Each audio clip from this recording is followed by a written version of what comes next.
जय हिंद students, welcome to study for civil services. कैसे हैं आप सभी लोग? उम्मीद करता हूं सभी बहुत ही बढ़िया होंगे। सो गाइस, आज है 26 अप्रैल 2025 और आज के करंट अफेयर्स को हम लोग कवर करने वाले हैं। आप में से जो भी स्टूडेंट्स यूपीपीसीएस, यूपीएससी, बीपीएससी या किसी भी स्टेट पीएससी की तैयारी कर रहे हैं तो लेक्चर को एंड तक जरूर देखिएगा, क्योंकि यहाँ पर वो सभी न्यूज हम लोग कवर अप करते हैं जो एग्जामिनेशन के लिए बहुत ज्यादा इंपॉर्टेंट होती हैं। और गाइज, ये है हमारे ज्ञान सर, और ज्ञान सर का स्पेशल पेड बैच आपके लिए अवेलेबल है। इन दिए गए नंबर पर कांटेक्ट करके आप पेड बैचेस को ज्वाइन करिए। यहां पर जीरो से लेकर सिलेक्शन तक की प्रॉपर तैयारी होती है। अगर आप UPPCS, BPSC, UKPSC, RO BEO, UP triple SC exam की तैयारी कर रहे हैं, इवन हरियाणा, राजस्थान या छत्तीसगढ़ पीएससी की भी तैयारी कर रहे हैं, तो भी आपके पास मतलब प्रॉपर मटेरियल मिलेगा। हमारे इस दिए गए नंबर पर कांटेक्ट करके पूरी तैयारी होती है, यानी कि हर एक चीज एग्जामिनेशन के पॉइंट ऑफ व्यू से, और ऐसी की मतलब सिलेक्शन तक की प्रॉपर। और इसका प्रूफ भी हम अपने टेलीग्राम चैनल पर देते हैं, जो आप जाकर चेक कर सकते हैं। तो गाइज, मैं हूं आपका एजुकेटर कमलाक्ष झा, और अपने साथ पेन और पेपर लेकर बैठिए। मैं आज जो भी टॉपिक्स यानी कि जो हम कवर अप करेंगे उसको तो आपको सबसे पहले ध्यान से सुनना है। और जो भी चीज मैं आपको पढ़ाऊंगा, ये 5 टॉपिक्स हैं आज के जो हम कवर करने वाले हैं, तो उससे रिलेटेड मैं आपके नोट्स लिखवाऊंगा, तो आपको अलग से नोट्स जो है वो लिखना है। राइट, जो भी इंपॉर्टेंट चीज बोलूंगा लिखने की, वो चीज लिखेंगे आप, बाकी चीजों को आप ध्यान से सुनेंगे। अच्छा, आगे बढ़ने से पहले आप लोग के मैं थोड़े से कमेंट्स जो है वो चेक कर लेता हूँ। प्रीति मिश्रा जी का आंसर आया। अच्छा, काफी सारे लोगों ने आंसर लिखा है कि हमारी कंट्री के अंदर इनफॉर्मल लेबर वर्कफोर्स कितनी है ना। मैंने ये क्वेश्चन पूछा था आपसे। यार एक चीज, देखो, अलग अलग आंकड़े, अलग अलग रिपोर्ट्स अलग अलग आंकड़े बताते हैं, बट आप लिखेंगे मोर देन 75%। कितना? 75% से ज्यादा, बस। तो किसी ने 80 लिखा है, किसी ने 90 लिखा है, राइट, किसी ने 70 लिखा है, but the correct thing is more than 75%। मैंने इसलिए क्वेश्चन पूछा था। और देखो, मैं आपके आंसर्स देखता हूं, ऐसा नहीं है कि मैं आपके आंसर्स देखता नहीं हूं, सिर्फ आपको बोल देता हूं, ऐसा नहीं है। मैं हर एक स्टूडेंट के आंसर्स देखता हूं। Very good Ayush Gupta, Shreya Tiwari, Goldie Alexei, मैंने आपके कमेंट्स है वो पढ़े हैं। और चिंता मत करिए, महाकाल जी का आशीर्वाद रहेगा। आपकी माता जी जो है वो बिल्कुल जो है वो स्वस्थ हो जाएंगी बहुत जल्दी। और मुझे पता है कि घर में, फैमिली में, और स्पेशली मदर को अगर कोई हेल्थ से रिलेटेड प्रॉब्लम्स होती हैं तो हम कितने परेशान जो है वो रहते हैं। तो बिल्कुल चिंता मत करिए, ऊपर वाले पे भरोसा रखिए। आप जिस भी एनर्जी को जो है वो मानते हैं उन पे भरोसा रखिए, डेफिनेटली सब कुछ जो है वो ठीक होगा। और ध्यान रखिए हेल्थ वगैरह का जो है वो अच्छा ध्यान जो है वो रखिए, प्रॉपर न्यूट्रिशन वगैरह पर फोकस करिए उनके। और अपनी भी हेल्थ पर फोकस करिए, क्योंकि आप स्ट्रांग रहेंगे तभी तो दूसरों को स्ट्रांग रख पाएंगे, है ना। तो सब ठीक होगा, टेंशन मत लीजिए। होती हैं चीजें, जिंदगी है, जिंदगी में अप्स एंड डाउन्स तो आएंगे ही, तो उन्हीं सब चीजों को तो हमें फेस करना है। तो पायल भारती ने आंसर लिखा है, वेरी गुड। शगुन सिंह, वेरी गुड, बहुत बढ़िया यार। ठीक है, तो ऐसे सभी लोग इसी प्रकार से आंसर जो है वो देते रहिए। और किसी को कोई भी चीज पूछनी है मुझसे तो आप कमेंट बॉक्स पे जो है वो डेफिनेटली पूछ सकते हैं। मैं नेक्स्ट लेक्चर में जो है वो आपका डेफिनेटली रिप्लाई जो है वो करूंगा। आइए, बड़ा ही इंपॉर्टेंट टॉपिक है, इससे हम लोग जो है वो हमारी शुरुआत जो है वो करेंगे। जो चीज बोलूंगा लिखने की, सिर्फ वही चीज आप लिखेंगे। हम बात करेंगे हियाल्ड के बारे में। किसके बारे में? हियाल्ड। तो क्या है ये, आइए समझते हैं। सबसे पहले आप मुझे बताएंगे कि आपको पता है कि लिवर डिजीज, लिवर की जो बीमारी है, इससे हर साल कितने लोगों की डेथ होती है इंडिया में? आंसर जरूर देना कमेंट बॉक्स पे, सर्च करके दो पर दो, कि हर साल इंडिया में लीवर की प्रॉब्लम के चलते रहे वो कितने लोगों की इंडिया में डेथ होती है।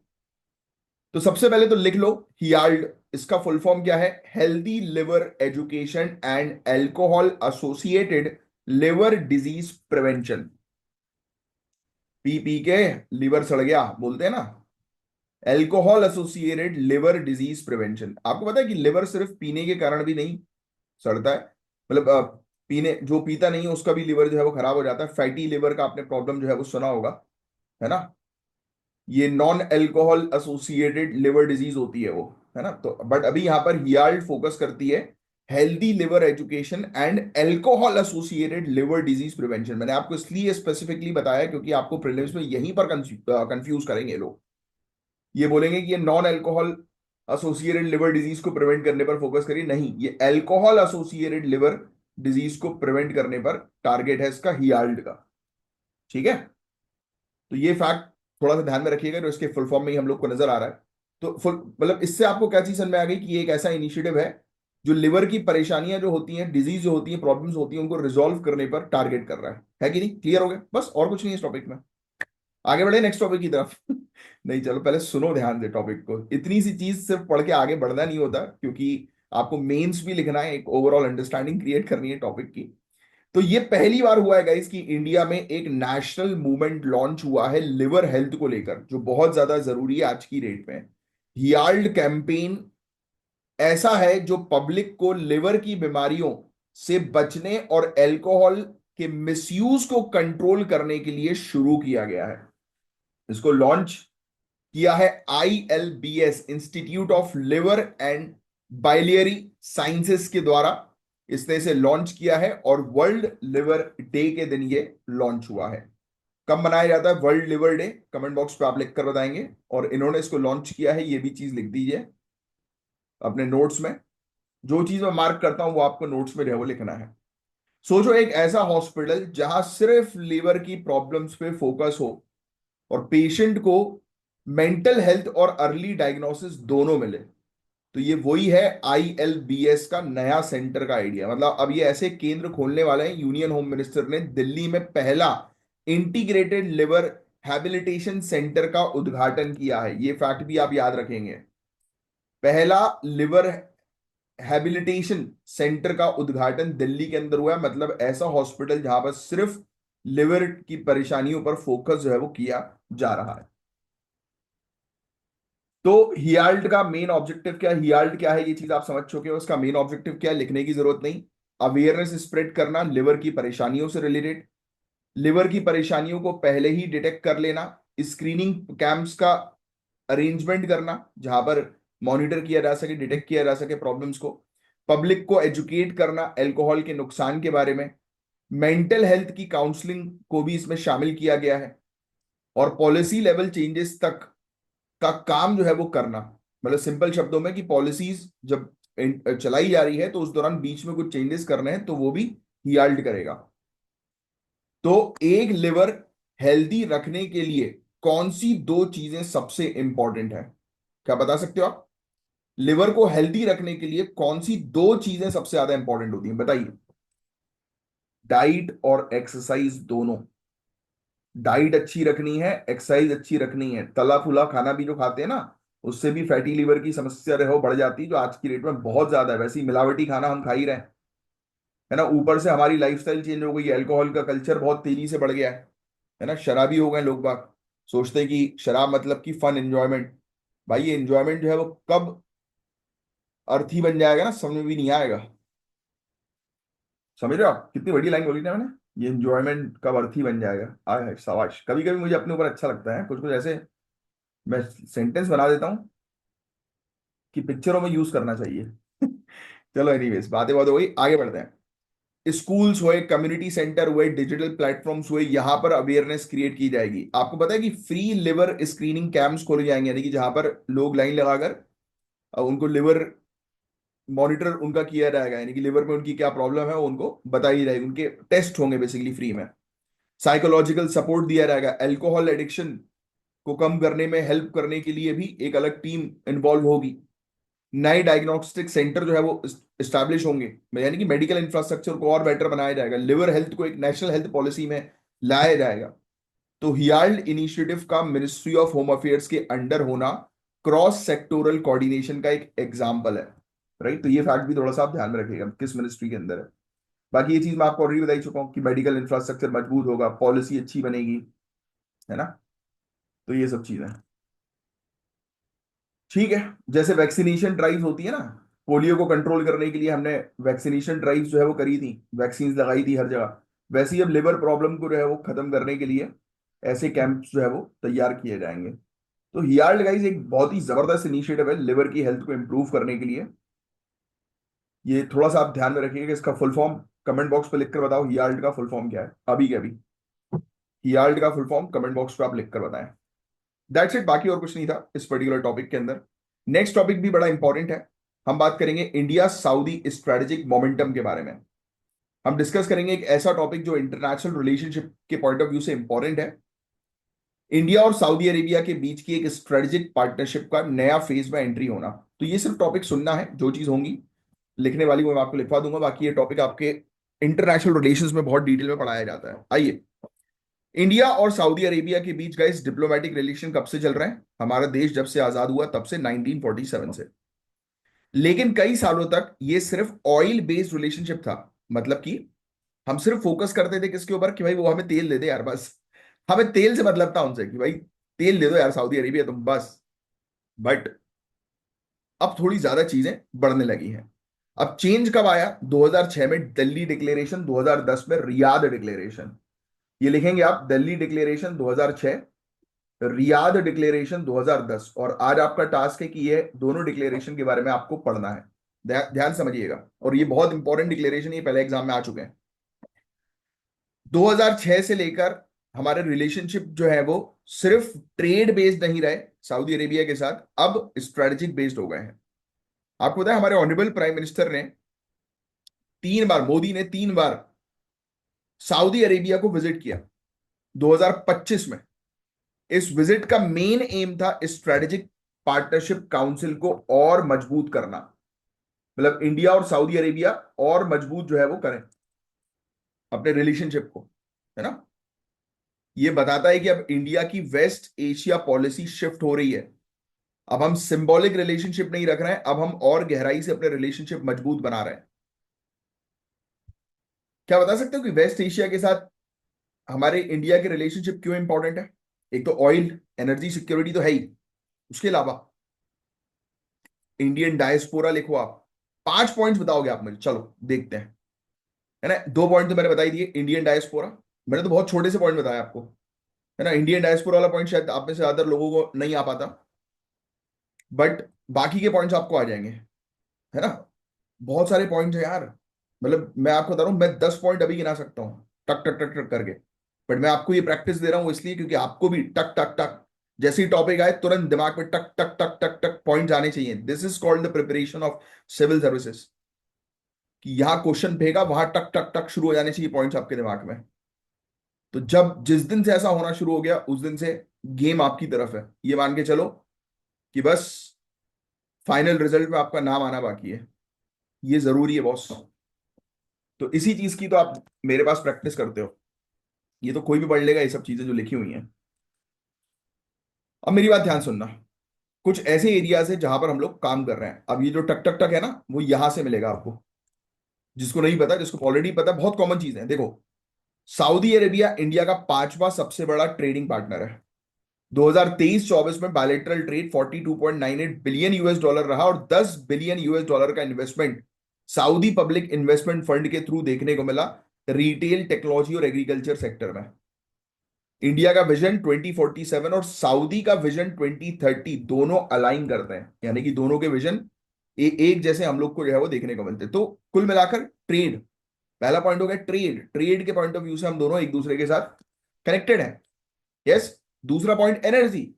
सऊदी अरेबिया से इंडिया की 14.3% कच्चा तेल की रिक्वायरमेंट फुलफिल होती है। साथ ही रेन्यूएबल एनर्जी कॉर्पोरेशन भी ग्रो हो रहा है, जैसे कि इंटरनेशनल सोलर अलायंस। तो इसमें 2 पॉइंट्स मिल गए आपको।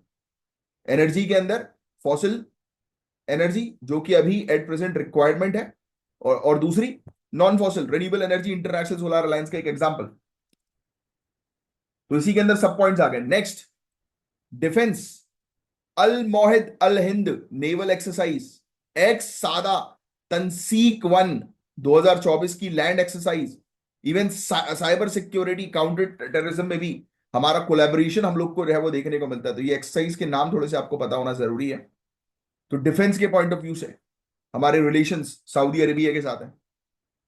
आपको याद होगा गल्फ रीजन अनस्टेबल रहा है, तो इंडिया के लिए ये एक कॉपरेशन रीजनल स्टेबिलिटी के लिए काफी हेल्पफुल है अनस्टेबिलिटी के दौरान। फिर इसके अलावा मैंने डायस्पोरा की बात करी। 7 मिलियन से ज्यादा इंडियंस जो है वो सऊदी अरेबिया में काम कर रहे हैं, कि 70 लाख से ज्यादा लोग। तो एक strong socio economic bridge already है। Yoga, tourism, culture, memorandum of understanding, academic exchange, हम लोग उन लोग को सिखाते हैं कंप्यूटर चलाना, ये वो, है ना। ये सब ग्रो हो रहा है। सैटेलाइट्स वाला पॉइंट आप मेंशन कर सकते हो कि आज की डेट में जो है वो स्पेस टेक्नोलॉजी में सऊदी अरेबिया भी आगे बढ़ रहा है। वी आर हेल्पिंग देम, और स्कोप भी है इस फील्ड में और आगे काम करने की मिलके। तो यस, ये सब चीजें हैं, ये सब फैक्टर्स हैं जिसके कारण रिलेशनशिप बूस्ट होता है। Next, crown Prince MBS. MBS का फुल फॉर्म पता है आपको? सऊदी अरेबिया का क्राउन प्रिंस है, एमबीएस उनका नाम है। बताओ जरा कमेंट बॉक्स पे लिखकर। Since becoming crown Prince and later prime minister, Saudi leadership has consolidated governance through centralised authority, replacing traditional consensus based decision making. तो पहले जो है वो, अब ये बेसिकली मेन चीज प्रॉपर गवर्नेंस पर फोकस कर रहा है। इनका गोल है, ऑब्जेक्टिव है कि सऊदी अरेबिया के अंदर इकोनॉमिक डाइवर्सिफिकेशन हो, यानी कि वो प्लान और पॉलिसीज देखो। आपको ऑलरेडी पता है ये जो कंट्रीज हैं, यहाँ पर एक प्रकार की डिक्टेटरशिप ऑथोरिटेरियन रूल जो है वो चलता है, बट उसको अभी ये लोग चेंज कर रहे हैं, है ना। ये अब थोड़े और डेमोक्रेटिक वैल्यूज, डेमोक्रेटिक प्रिंसिपल्स को जो है वो अडॉप्ट कर रहे हैं, एक्सेप्ट कर रहे हैं। That is a very good thing. महिला सशक्तिकरण यहाँ पर देखने को मिल रही है। महिलाओं को पहले कार चलाने नहीं दिया जाता था, अब ड्राइविंग लाइसेंस उनके पास अवेलेबल है। यस, कम ऑन से, पता है ना आप लोगों को। मॉडरेट इस्लाम का जो प्रमोशन हो रहा है, टूरिज्म, एंटरटेनमेंट, इन सब चीजों में रिफॉर्म्स ला रहे हैं। तो सऊदी अरेबिया की ट्रांसफॉर्मेशन से इंडिया की स्ट्रेटेजिक इंटरेस्ट जो है वो काफी अच्छी तरीके से पॉजिटिव वे में जो है इम्पैक्ट हो रही है। चाइना और सऊदी के रिलेशनशिप थोड़े से हमारे लिए टेंशन वाली कहानी जो है वो क्रिएट कर देते हैं, राइट। फिर सऊदी के ऊपर हमारा डिपेंडेंट होना ऑयल को लेकर, कि कल को रिलेशनशिप खराब हुए तो फिर दिक्कतें बढ़ सकती हैं, तो इस पर भी हम लोग को ऑल्टरनेट ऑप्शंस ढूंढने पड़ेंगे। तो बस यही है, इंडिया और सऊदी अरेबिया का एक पर्टिकुलर टॉपिक था गाइस, जिसके बारे में एक आपको आइडिया होना चाहिए था। एक मिनट अपना। ठीक है, हमारे ऑनरेबल प्राइम मिनिस्टर ने रिसेंटली सऊदी अरेबिया विजिट किया था, तीसरी बार, दैट्स वाई ये टॉपिक था, है ना। और अलग अलग एरियाज पर बातचीत जो है वो हुई है। फिर पहलगाम में जो इशू हुआ जम्मू कश्मीर में टेररिस्ट का, तो उसके बाद ये वापस आ गए थे अभी। एनीवेज, अब नेक्स्ट टॉपिक की बात करते हैं हम लोग। ठीक है ना, ये वाला सऊदी अरेबिया वाला टॉपिक जो है वो क्लियर होना। जितने पॉइंट्स मैंने आपको बोले थे दिमाग पर रखने के लिए, बस उतनी चीज रखनी है। बार बार मल्टीपल टाइम्स ऐसे टॉपिक्स जो है वो रिपीट होते हैं, so you don't have to worry at all. बस सिर्फ ध्यान से जो है वो आपको हमेशा सुनते रहना है ना। ध्यान से सुनना इज वेरी वेरी इंपॉर्टेंट, क्योंकि मल्टीपल टाइम रिपीट होता है। फोकस के साथ सुनो, अंडरस्टैंडिंग डेवलप करो टॉपिक की, और ट्राई करो पॉइंट्स लिखने की। चलिए, तो इंडिया का ग्लोबल ट्रेड ग्रो कर रहा है, आप सभी लोग जानते हैं। हम आत्मनिर्भर भारत अभियान की पॉलिसीज के through, production linked incentive policies के through, right, make in India policy के थ्रू मैन्युफैक्चर कर रहे हैं चीजों को। हम पॉलिसीज बना रहे हैं कि हम जो है वो इम्पोर्टर से एक्सपोर्टर्स बने, तो वो सक्सेसफुली हम हमारा ग्लोबल ट्रेड इससे ग्रो होने लगा। लेकिन पता है, उसके साथ साथ एक बड़ी प्रॉब्लम भी सामने आ रही है, पर्यावरण के साथ टकराव, यानी ट्रेड एनवायरमेंट डिलेमा। तो आओ समझते हैं इस टॉपिक को, और ये आपके मेंस में लिखने वाला एक बहुत ही इंपॉर्टेंट टॉपिक है। तो डीएचएल ट्रेड एटलस रिपोर्ट, इस रिपोर्ट के अकॉर्डिंग इंडिया का कंट्रीब्यूशन पूरे दुनिया भर के व्यापार की ग्रोथ जो हुई है 2025 में, वो 6% रहा है, जो अपने आप में बहुत बड़ी बात है। बट इस ग्रोथ का मेजर हिस्सा पॉल्यूशन इंटेंसिव सेक्टर के थ्रू हम लोग को जो है वो देखने को मिल रहा है कि आ रहा है। मतलब आप समझे कि ये रिपोर्ट क्या बताने की कोशिश कर रहा है। तो आप अगर रेगुलरली 2-3 महीने से भी अगर सेशंस ले रहे होगे ना, तो आपको ये समझ में आ गया होगा कि कोई भी सामान बन रहा है, तो सामान के बनने के पीछे भाई जो पॉल्यूशन होता है, मैन्युफैक्चरिंग होती है फैक्ट्रीज के अंदर, जो धुआं निकल रहा है तब जाकर तो वो सामान बन रहा है ना। तो बस लड़ाई यहीं पर है कि अब भाई ऐसे सामान जो है वो ना बनाओ कि जो कि कार्बन इंटेंसिव हो, पॉल्यूशन इंटेंसिव हो, जिससे कि पॉल्यूशन बहुत ज्यादा रिलीज हो रहा हो। समझे आप? तो ये लड़ाई जो है वो मेनली ये वाली है, जो आपको जो है वो समझनी थी। और कुछ नहीं है इस पर्टिकुलर टॉपिक के अंदर। जो चीजें हैं सुनने वाली वो सुनिए। 2023 में इंडिया का pollution intensive export 231.48 billion US dollar रहा। जब पेट्रोलियम, केमिकल्स, फार्मास्यूटिकल, ऑटोमोबाइल्स, ये सेक्टर सबसे ज्यादा पॉल्यूशन इंटेंसिव है। अगर हम केमिकल एक्सपोर्ट कर रहे हैं, एग्जांपल से समझो, हम अगर कोई केमिकल एक्सपोर्ट कर रहे हैं, तो पानी और मिट्टी पॉल्यूशन भी साथ एक्सपोर्ट हो रहा है इनडायरेक्टली। क्यों? कोई कोई व्यक्ति अगर केमिकल लगाएगा, छिड़केगा, तो मिट्टी पल्यूट नहीं होगी, पानी पल्यूट नहीं होगा। तो हम सिर्फ वो केमिकल एक्सपोर्ट नहीं कर रहे हैं, हम पल्यूशन भी एक्सपोर्ट कर रहे हैं, जो आने वाले समय में होगा। तो ये उस तरीके के मतलब पॉइंट से ये आर्टिकल जो है वो लिखा गया है। देखो कितना बढ़िया है, यानी कि आप अंडरस्टैंडिंग का लेवल देखो, कितनी अच्छी अंडरस्टैंडिंग हो रही है आपको इस टॉपिक को पढ़ के। ये सब आंकड़े वगैरह देखने की जरूरत नहीं है। सन 2000 से 2024 के बीच पॉल्यूशन हैवी इंडस्ट्री में एफडीआई पता है कितना हुआ? 149.26 बिलियन यूएस डॉलर। 21%, 20 से 21% हम लोग को जो है वो देखने को मिल रहा है कि ये देखिए टोटल एफडीआई का ऐसे सेक्टर्स में है जो कि पॉल्यूशन हैवी इंडस्ट्री वाले सेक्टर हैं, जो पॉल्यूशन कर रहे हैं। Auto, automotive sector, pharmaceuticals, chemicals, इन सेक्टर्स में सबसे ज्यादा एफडीआई है, 20 से 21%। 1991 में greenhouse gas emission 699 metric ton carbon dioxide equivalent हम लोग को जो है वो देखने को मिल रहा है 1991 में। 2021 में कितना हो गया? 2606। सोचो, कहा 699 था, वो 2606 पर होके बढ़ गया, ट्रिपल हो गया भैया। सीमेंट और construction major greenhouse gas emitters हैं। फार्मास्यूटिकल्स और केमिकल इंडस्ट्रीज पानी को पल्यूट करती है, मिट्टी को खराब करती हैं। आपको क्या लगता है, जीडीपी बढ़ाने के चक्कर में क्या हम अपना फ्यूचर खतरे में नहीं डाल रहे हैं? डेफिनेटली डाल रहे हैं। यही तो ये आर्टिकल समझा रहा है कि अब प्रोडक्शन भी ऐसा करो जो कि सस्टेनेबल हो। ये लिखेंगे आप मेंस में, देखो एक अच्छी चीज आपको मिल गई मेंस में लिखने के लिए कि प्रोडक्शन भी हम करें तो उस चीज को ध्यान में रखते हुए करें कि भाई इससे फ्यूचर में नुकसान अब नहीं होना चाहिए, क्योंकि ऑलरेडी क्लाइमेट चेंज की समस्या हम देख ही रहे हैं, झेल ही रहे हैं। तो अभी इतनी है तो सोचो आने वाले समय में कितनी होगी अगर कंट्रोल नहीं किया गया तो। एनवायरमेंट प्रोटेक्शन एक्ट 1986 है, नेशनल एनवायरमेंट पॉलिसी 2006 है, उनके बावजूद इसका इंप्लीमेंटेशन वीक है। Draft environment impact assessment notification 2020 पर आलोचनाएं हुई, क्योंकि उसमें नॉर्म्स को डाइल्यूट कर दिया था। मेरे ख्याल से पब्लिक कंसल्टेशन वाला जो पॉइंट था उसमें वो नहीं कर दिया था। आपको पढ़ाया भी था मैंने कि पब्लिक को कंसल्ट करने के लिए बहुत कम दिन दिए जा रहे थे, तो जो कि गलत था। ट्रेड और एनवायरमेंटल पॉलिसी का कोऑर्डिनेशन ही नहीं है ना। Steel, cement, chemicals, outdated technology है इनके पास, कॉस्टिंग हाई है। माइनिंग कहीं पर होती है तो ट्राइबल लोग को हटा दिया जाता है, इलीगल ऑपरेशंस कई बार होता है। गलत बात है ना ये सब। फार्मास्यूटिकल्स में वीक सप्लाई चेन है। मशीनरी इंडस्ट्री की बात करें तो फॉरेन कंपटीशन काफी ज्यादा है, यहां पर रिसर्च एंड डेवलपमेंट की कमी है। तो गवर्नमेंट की ये स्कीम लिख लेना आप, गवर्नमेंट स्कीम जो कि ग्रीन ट्रांजिशन को सपोर्ट कर रही है, बहुत इंपॉर्टेंट है। और हर एक स्कीम आप लिखेंगे और याद रखेंगे और पूरा पूरा लिखेंगे आप। परफॉर्म, अचीव, ट्रेड, और ये पूरी चीज, zero effect, zero deficit. Fame scheme तो आप जानते ही हैं। नेशनल सोलर मिशन के बारे में भी आपको आइडिया है ही।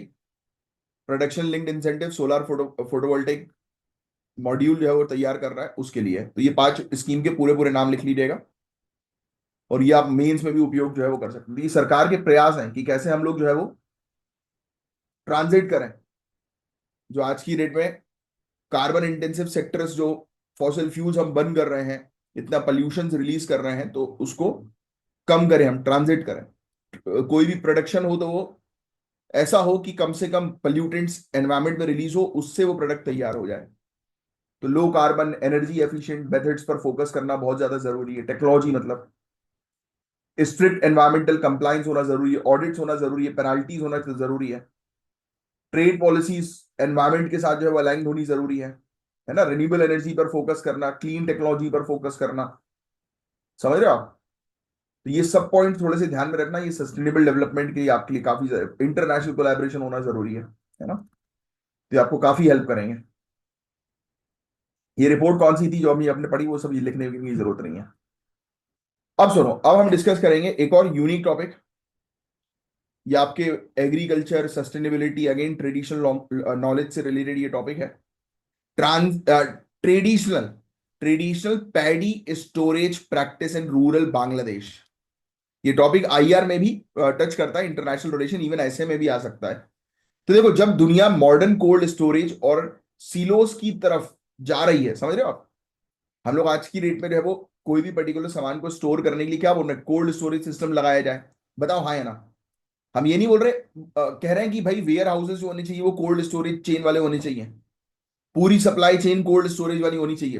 पढ़ा है ना ये आपने भाई? क्योंकि अगर कोई भी प्रोडक्शन होता है, जैसे फॉर एग्जाम्पल मैंने टमाटर उगाया, अब मैं उसको फ्रिज में नहीं रखूंगा तो वो सड़ जाएगा। तो खेत से टमाटर जब उगे तो उसको रखा भी जाए तो वो कोल्ड स्टोरेज में रखा जाए। वेयर हाउस जो होने चाहिए वहां पर कोल्ड स्टोरेज सिस्टम होना चाहिए। पता है ना ये बात सबको?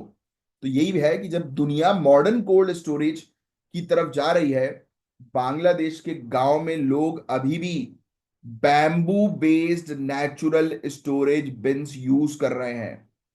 मोरा या फिर डोल इसको कहते हैं, मोरा या डोल, मोरा या डोले, ऐसा कुछ।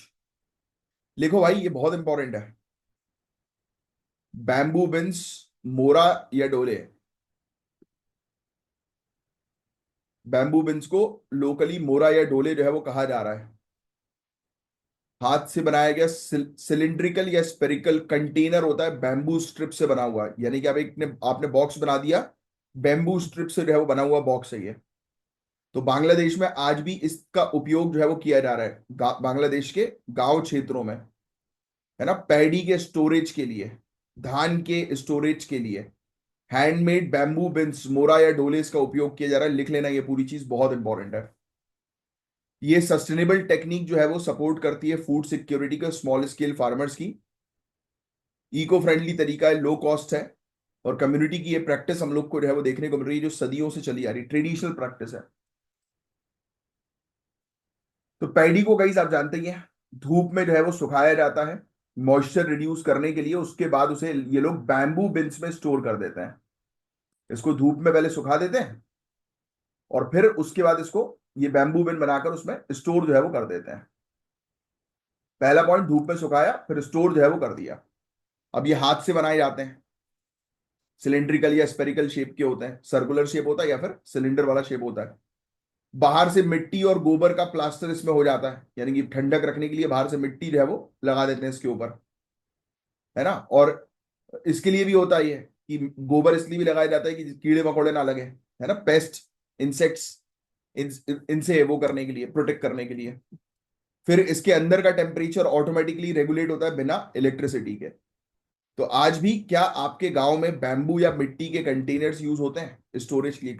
गांव के घर में, आपके शहर में भी अगर आप रह रहे हो तो मिट्टी के बर्तन यूज कर रहे हैं हम लोग। अरे गर्मी आ गई, मटका मेरे घर में चालू हो गया है, मम्मी ने मटका रख दिया है, सभी लोग यूज कर रहे हैं आई थिंक, सभी मटका, है ना। फ्रिज व्रिज का पानी वानी अवॉइड ही करो यार, वो ज्यादा बेटर है, वो खराब ही करता है शरीर को, है ना। एकदम चिल्ड वाटर अवॉइड करो। आप लोग तैयारी कर रहे हो एग्जाम की, अभी एकदम से तबीयत खराब हो जाएगी, क्या मतलब। मटके का पानी इज वेरी गुड यार, मजा आ जाता है पीने में, है। कोई इलेक्ट्रिसिटी नहीं लग रही। ए, भाई ये बिल्कुल ट्रेडिशनल मेथोडोलॉजी है। तो हम अगर जितना हो सके उतना ट्रेडिशनल मेथोडोलॉजी का यूज करेंगे, कितनी बढ़िया चीज। और ये चीज आप मेंस में भी लिखेंगे। भाई आज की डेट में जो हम लोग घर तैयार कर रहे हैं, आज की डेट में आपको पता होगा कि इस प्रकार के घर जो है वो तैयार हो रहा है जो कि नेचुरल कूलिंग प्रोवाइड करा सके। कैसे? क्योंकि वहां पर कूलिंग पाइपलाइंस ऐसी जो है वो डाली जा रही है कि जो ठंडक जो है वो रख सके घर को, क्योंकि टेम्परेचर बढ़ रहा है। तो यही सब ट्रेडिशनल जो चीजें हैं, टेक्निक्स हैं, वो आपको थोड़ा ध्यान में रखना जरूरी है। देखो, ये पेस्ट भी कंट्रोल करता है ट्रेडिशनल मेथड के थ्रू। इसमें कई बार सूखी नीम की पत्तियां या एशेज जो है वो लगा दिया जाता है, ठीक है। स्टोर करते टाइम नीम के पत्ते या ऐश, राख जिसको हम लोग बोलते हैं ना, इसका यूज करते हैं कि इंसेक्ट्स दूर भागे। ये सब टेक्निक केमिकल फ्री है। तो ये चीज ध्यान में रखना। ये बैम्बू वाला ये बांग्लादेश का ये बैम्बू बिन्स के बारे में आपसे पूछ सकते हैं, डोले। 100% बायोडिग्रेडेबल मटेरियल का यूज होता है इसमें, मिट्टी का यूज हो रहा है, बैम्बू का यूज हो रहा है। इलेक्ट्रिसिटी या फ्यूल का यूज है ही नहीं इसमें, कोई इंडस्ट्रियल प्रोसेसिंग की जरूरत नहीं, हाथ से बनता है पूरा। सब मटेरियल लोकली अवेलेबल है, अफोर्डेबल है ना। छोटे किसानों के लिए सबसे बेस्ट चीज है ये। बिन्स जो है वो प्रोवाइड कराते हैं natural thermal insulation, grain safe रहते हैं एक्सट्रीम वेदर में भी। इलेक्ट्रिसिटी के ऊपर डिपेंडेंसी है ही नहीं। अर्बन एरियाज में हम लोग प्लास्टिक कंटेनर्स यूज कर रहे हैं, मेटल ड्रम्स यूज कर रहे हैं, राइट। कोल्ड स्टोरेज सिस्टम जो है वो यूज कर रहे हैं, लेकिन ट्रेडिशनल मेथड जैसे कि सन ड्राइंग, नीम ऐश मिक्स करना आज भी जो है वो चल रहा है। तो पुराने और नए सिस्टम का एक को एग्जिस्टेंस हो रहा है गाइस। तो मोरा जैसे ट्रेडिशनल स्ट्रक्चर्स आज भी एग्जिस्ट करते हैं। इवन पता है आपको, हमारे गांव क्षेत्रों में देखिए आप, गांव में आज भी मिट्टी के घर जो है वो बनते हैं, आज भी घरों पर गोबर से लिपाई जो है वो होती है, ठंडक जो है वो रखने के लिए चीजों को, है ना। ये सब चीजें तो है ही जिसके बारे में आपको आइडिया जो है वो होना चाहिए, राइट। तो ट्रेडिशनल होना भाई बहुत ज्यादा जरूरी है। तो इसका देखो उपयोग आप एग्जाम्पल के तौर पर कर सकते हो, प्रीलिम्स में तो आ ही सकता है, बट एग्जाम्पल के तौर पर भी इसका कितना बढ़िया उपयोग जो है वो हो सकता है कि हम भाई ट्रेडिशनल नॉलेज सिस्टम को प्रिजर्व करके रखें। आज की डेट की समस्या को खत्म करना है तो भाई पारंपरिक चीजों के थ्रू खत्म हो सकती है, पारंपरिक ज्ञान के थ्रू खत्म हो सकती है, क्योंकि बड़ी बड़ी चीजें भाई बहुत बेसिक सिंपल सी टेक्निक से जो है वो सॉल्व हो सकती हैं। बट चीज यही है कि लोगों को देसी नहीं बनना है, लोगों को विदेशी बनना है कि भाई फ्रिज में रखा हुआ पानी पीते हैं भाई, हम तो ओनली फ्रिज वाला वाटर। अबे बीमार पड़ जाओगे, फिर करते रहना फ्रिज, फ्रीज में ही जाओगे फिर। क्या बोले। चलो आगे बढ़ते हैं। खादी सेक्टर, खादी सेक्टर बहुत तेजी से ग्रो कर रहा है भाई हमारे यहाँ पर। सिर्फ सुन लो, khadi village industry, KVIC, very important topic है। जिसने इससे रिलेटेड नोट्स नहीं बनाए, केवीआईसी से रिलेटेड आज ही नोट्स बनाने हैं आपको। बहुत इंपॉर्टेंट टॉपिक है, इससे रिलेटेड अक्सर एग्जाम में क्वेश्चंस आते हैं। तो ये टॉपिक जो है गाइस, ये इकोनॉमी के एक ऐसे सेक्टर का है जो सेल्फ रिलायंस है, आत्मनिर्भर है। खादी सेक्टर हमारा गाइस आत्मनिर्भर है, एम्प्लॉयमेंट जनरेट करता है। गांव क्षेत्रों के डेवलपमेंट का सिंबल है खादी सेक्टर, पता है आपको। खादी ने फाइनेंशियल ईयर 2024-25 में एक हिस्टोरिक रिकॉर्ड बनाया है, तो उसी पर हम बात करेंगे। KVIC khadi and village industry commission, इसने 2024-25 में किया है 1.7 लाख करोड़ का बिजनेस। बहुत बड़ी बात है, अपने आप में लिखने की जरूरत नहीं है वैसे, बस पता होना चाहिए आपको। ये इंडिपेंडेंट इंडिया का हाईएस्ट टर्नओवर है खादी सेक्टर में गाइस। तो थोड़ा मैं आपको बैकग्राउंड जो है वो इसका दे देता हूं, जो मैं आपको लिखने के लिए जो बता रहा था वो आप यहां पर जो है वो लिखिए। जैसे अप्रैल 1957, अप्रैल 1957 में इसको सेटअप किया गया। केवीआईसी एक्ट 1956 के तहत, लिख लेना। कौन सी मिनिस्ट्री के अंडर ये आती है, तो ministry of micro small and medium enterprises, MSME, है ना, ये चीज ध्यान में रखिएगा। स्टैट्यूटरी बॉडी है, तो मैंने आपको बता ही दिया कि किस कानून के तहत स्टैब्लिश हुई, केवीआईसी एक्ट 1956। इसका हेडक्वार्टर अक्सर पूछ लेते हैं, हेडक्वार्टर लिख लेना, बॉम्बे, मुंबई महाराष्ट्र इसका हेडक्वार्टर हम लोग को देखने को मिलता है। तो ये खादी और विलेज इंडस्ट्रीज को प्रमोट करती है, नाम से समझ में आ रहा है, केवीआईसी लिखने की जरूरत नहीं है, khadi and village industry commission. तो खादी और विलेज इंडस्ट्रीज को प्रमोट करती है भाई। गांव क्षेत्रों में जो छोटी छोटी उद्योग है उनको प्रमोट करती है। गांव क्षेत्रों में एम्प्लॉयमेंट पर फोकस करती है कि लोगों को रोजगार मिले, है ना, और गांव की इकोनॉमी जो है वो आत्मनिर्भर बने, इस पर मेनली इसका फोकस है। तो ये अलग से लिखने की जरूरत नहीं है, तो आपको ऑलरेडी पता ही है। देखो ये लिखा भी हुआ है यहाँ पर हम लोगों ने, बट आपको अलग से लिखने की आवश्यकता नहीं है। ठीक है, अब देखो अलग अलग चीजें इसकी, रॉ मटेरियल सप्लाई करती है आर्टिस्ट को, जिससे कि आर्टिस्ट जो है वो चीजें बना सके। ट्रेनिंग प्रोवाइड कराती है गांव क्षेत्रों में वर्कर्स को, राइट, डिपार्टमेंटल और नॉन डिपार्टमेंटल सेंटर्स के थ्रू, जिससे कि वो और कमा सकें। तो बस यही सब चीजें हैं, इसमें और कुछ नहीं है। तो अभी देखो इनको काफी, ministry of micro small and medium enterprises जो मिनिस्ट्री है ना, उससे इनको काफी अच्छा सपोर्ट मिला, अच्छी पॉलिसीज बनी, तो ये अच्छी ग्रोथ हुई है अभी, है ना। अच्छी गवर्नमेंट की स्कीम जो है वो सही समय तक लोगों तक पहुंची, उससे ये ग्रोथ हुई है। ये सब आंकड़े वगैरह लिखने की जो है आवश्यकता नहीं है आप लोगों को। एम्प्लॉयमेंट भी अच्छा खासा जो है वो जनरेट हुआ है। सेल्स भी अच्छी खासी बढ़ी है। खादी ग्रामोद्योग भवन न्यू दिल्ली, सेल्स बढ़ी हैं। प्रोग्राम है प्रधानमंत्री एम्प्लॉयमेंट जनरेशन प्रोग्राम, इसके थ्रू भी बहुत फायदा मिला है। ग्रामोद्योग विकास योजना, इसके थ्रू फायदा मिला है ना। तो ये सब चीजें बहुत बेसिक सी हैं जो आपको थोड़ा सा ध्यान में रखना है। बाकी एक आइडिया होना चाहिए केवीआईसी के बारे में, पूरी डिटेल्स। और अभी जब जब से केवीआईसी बनी है तब से लेकर अभी तक 2025 तक सबसे बेस्ट, आप कह सकते हो सबसे बेस्ट नहीं, सबसे ज्यादा टर्नओवर इन्होंने किया है। तो ये वाला पॉइंट चाहो तो मेंशन कर सकते हो, बाकी उतना कुछ खास इंपॉर्टेंट नहीं है। अर्थ डे और उसकी थीम बहुत इंपॉर्टेंट टॉपिक। अर्थ डे जो है गाइस यूनेस्को कॉन्फ्रेंस के दौरान प्रपोज किया गया था 1969 में, लिख लेना। और पहली बार 1970 में सेलिब्रेट किया गया। 2025 की थीम बहुत इंपॉर्टेंट है, हिंदी मीडियम वाले स्टूडेंट्स भी इंग्लिश में ही लिखेंगे। अवर पावर अवर प्लानट, ये नहीं लिखेंगे हमारी शक्ति हमारा ग्रह, अवर पावर अवर प्लानट लिखेंगे आप लोग हिंदी में भी। फोकस ये है, इस मेन ऑब्जेक्टिव ये है कि रिन्यूएबल एनर्जी जो जनरेट हो रही है उसको 2030 तक 3 गुना कर दो। अर्थ डे जो है वो फोकस करती है क्लाइमेट चेंज के ऊपर, क्लीन एनर्जी के ऊपर, यानी कि जो भी चीज धरती के लिए नुकसानदायक है उनको हटाया जाए और जो फायदेमंद है उनको इंक्लूड किया जाए, इस पर मेनली अर्थ डे का फोकस होता है। ये भी बहुत इंपॉर्टेंट है ये लैंग्वेज भाई, कॉक बोरोक, कॉक बोरोक भाषा, एग्जाम में आएगा इससे रिलेटेड क्वेश्चन, कॉक बोरोक भाषा से रिलेटेड। तो ये तिब्बतो बर्मीज लिंग्विस्टिक फैमिली से बिलोंग करती है, लिख लेना भाई। त्रिपुरा में मेनली जो है वो बोली जाने वाली भाषा है। कॉक बोरोक ऑफिशियल लैंग्वेज है। Tripura tribal areas autonomous district council का 1999 में इसको रिकॉग्नाइज किया गया था। अब ये रोमन स्क्रिप्ट जो है वो अडॉप्ट जो है वो कर रही है बंगाली स्क्रिप्ट की जगह, पिछले कुछ समय से बंगाली लिपि की जगह रोमन लिपि को अपनाने की मांग इसमें उठाई जा रही है। तो ये फैक्ट भी आपको थोड़ा सा पता होना चाहिए। इलेक्टोरल बॉन्ड स्कीम से रिलेटेड एक मेंस का क्वेश्चन दिया है आपके लिए, ट्राई करिएगा क्वेश्चन का जो है आंसर देने की। और ये है हमारे ज्ञान सर, और ज्ञान सर के स्पेशल पेड बैच को जरूर ज्वाइन करें, आपको काफी फायदा मिलेगा। और मैं हूं आपका एजुकेटर कमलाक्ष झा। अब चलिए साइन ऑफ करता हूं, मैं मिलूंगा आपसे मैं। कल संडे है, कल भी एक लेक्चर आएगा गाइस, क्योंकि मेरा कुछ पेंडिंग टॉपिक्स है वो आपको देना है। तो कल 1 बजे भी एक लेक्चर आ जाएगा आपका, क्योंकि आज 26 तारीख हुई गई, तो कल 27 लास्ट संडे संडे ही है। तो अप्रैल के पेंडिंग टॉपिक्स कल आ जाएंगे आपके पास। चलिए मिलूंगा आपसे नेक्स्ट लेक्चर में, तब तक के लिए bye, take care, have a great day ahead. जय हिंद, जय श्री महाकाल।